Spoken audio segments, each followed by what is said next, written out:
नमस्कार, मैं हूं शालिनी और आप देख रहे हैं न्यू महाराष्ट्र 24 न्यूज। आइए बढ़ते हैं आज की बड़ी खबर की ओर। बार में अश्लील डांस देखना कोई क्राइम नहीं, बॉम्बे हाई कोर्ट ने मुंबई पुलिस को दिया झटका, कस्टमर को किया बरी। डांस बार मामलों में पुलिस कार्रवाई को लेकर हाई कोर्ट ने बड़ा आदेश दिया है। आपराधिक दायित्व की सीमाओं को स्पष्ट करते हुए बॉम्बे हाई कोर्ट ने कहा है कि अगर किसी बार में डांसर डांस कर रही हैं और वहां कोई मौजूद है तो वह अपराधी नहीं बन जाता। ये कहते हुए अदालत ने चैम्बूर निवासी एक व्यक्ति के खिलाफ दायर आरोप पत्र को खारिज कर दिया। इस शख्स को 4-5 मई 2024 की रात सुरभि पैलेस और रेस्टोरेंट में पुलिस की छापेमारी के दौरान गिरफ्तार किया गया था। एक गुप्त सूचना के आधार पर की गई इस छापेमारी में रेस्टोरेंट मैनेजर, ऑर्केस्ट्रा, कलाकारों और कई ग्राहकों सहित 11 लोगों को हिरासत में लिया गया था। पुलिस ने आरोप लगाया कि वहां मौजूद महिलाएं अश्लील नृत्य कर रही थीं। बाद में एक ग्राहक पर आईपीसी की धारा 188 सार्वजनिक व्यवस्था की अवज्ञा और महाराष्ट्र होटल, रेस्टोरेंट और बार रूम में अश्लील नृत्य निषेध और महिलाओं वहां कार्यरत की गरिमा की सुरक्षा अधिनियम 2016 की कई धाराओं के तहत मामला दर्ज किया गया। पुलिस के अनुसार उसने नर्तकियों को प्रोत्साहित किया था, जिससे अपराधों को बढ़ावा मिला। आरोपों को चुनौती देते हुए ग्राहक ने बॉम्बे हाई कोर्ट में तर्क दिया कि उसके खिलाफ लगाए गए आरोप निराधार हैं।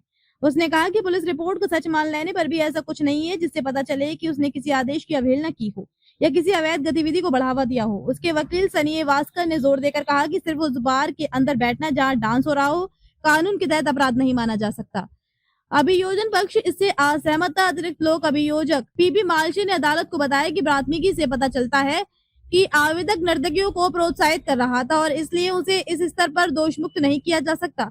हालांकि न्यायमूर्ति एनजे जमादार ने सबूतों को अपर्याप्त पाया। अदालत ने कहा कि आवेदक द्वारा कलाकारों को प्रोत्साहित करने के अस्पष्ट दावे के अलावा पुलिस ने कोई प्रत्यक्ष कार्रवाई, कोई उकसावे और कोई भी ऐसी सामग्री नहीं दिखाई जो साजिश या जानबूझकर मदद का संकेत देती हो। न्यायाधीश ने कहा कि पंचनामा में केवल बार में उसकी उपस्थिति दर्ज की गई थी। अदालत ने कहा कि किसी ऐसे प्रतिष्ठान में मात्र उपस्थिति जहां डांस हो रहा हो वैध आदेशों की अवहेलना या उकसावे की श्रेणी में नहीं आती।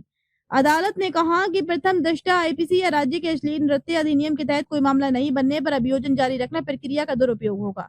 इसके साथ ही हाईकोर्ट ने ग्राहक के खिलाफ आरोप पत्र को रद्द कर दिया, जिससे अपराध में वास्तविक भागीदारी और घटनास्थल पर केवल उपस्थिति के बीच एक स्पष्ट रेखा खींच दी गई।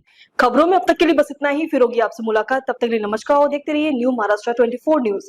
ऐसे ही लेटेस्ट अपडेट पाने के लिए हमारे चैनल को सब्सक्राइब करें और तुरंत नोटिफिकेशन पाने के लिए बेल आइकन दबाना न भूलें। यदि आप हमें फेसबुक या इंस्टा के माध्यम से देख रहे हैं तो हमारे पेज को फॉलो जरूर करें। धन्यवाद।